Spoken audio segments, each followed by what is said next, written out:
ఈరోజు మాగంటి గోపీనాథ్ గారు ఈ శాసనసభలో లేకపోవడం అనేది నిజంగా దురదృష్టం. మొట్టమొదటిసారిగా ఎన్నికైన నేను ఆయనను కొద్ది రోజులుగానే చూస్తున్నటువంటి వ్యక్తిగా, ఆయన ఎన్టీ రామారావు గారికి అభిమానిగా ఉన్నప్పుడు ఆయన పెట్టిన కటౌట్స్ని కూడా చూడడం జరిగింది. మాగంటి గోపీనాథ్ గారు 1963లో జన్మించి వెంకటేశ్వర ట్యూటోరియల్స్లో చదువుకొని ఉస్మానియాలో పట్టా పొందిన తర్వాత తెలుగుదేశం పార్టీలో ఎన్టీ రామారావు గారితో పనిచేయడానికి ముందుకొస్తూ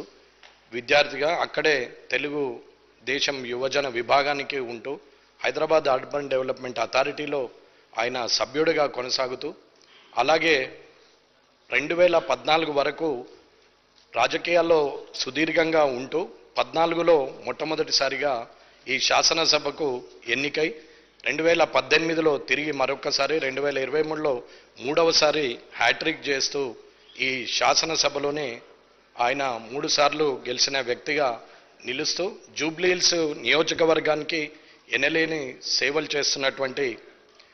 మాగంటి గోపీనాథ్ గారు సినీ నిర్మాతగా, సినీ రంగంలో కూడా అగ్రనటులతోనే సినిమాలు తీసి ఇవాళ చిరస్థాయిగా ఎన్టీ రామారావు గారి అభిమాని ఎవరు అంటే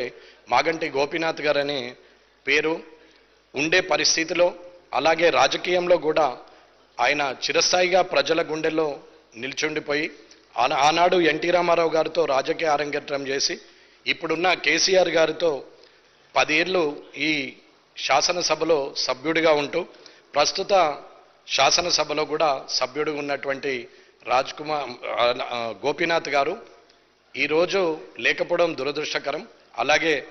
ఆయన సతీమైనటువంటి సునీత గారికి, అలాగే వారి 3 పిల్లలకి ఈ భారతీయ జనతా పార్టీ తరపున, నా తరపున ప్రగాఢ సంతాపం తెలియజేస్తూ రానున్న కాలంలో వారి కుటుంబానికి అందరి అండదండలు ఉంటూ సౌమ్యునైనటువంటి వ్యక్తి, ఆ వ్యక్తికి చిరస్థాయిగా నిలిచిపోయే పరిస్థితిలో ఉంచాలని కోరుకుంటూ వారి ఆత్మకు శాంతి కలగాలని ఆ దేవుణ్ణి ప్రార్థిస్తూ ముగిస్తున్నాం.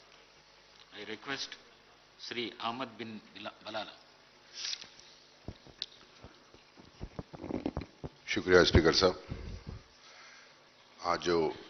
चीफ मिनिस्टर साहब जो तहरीक ताज़ियत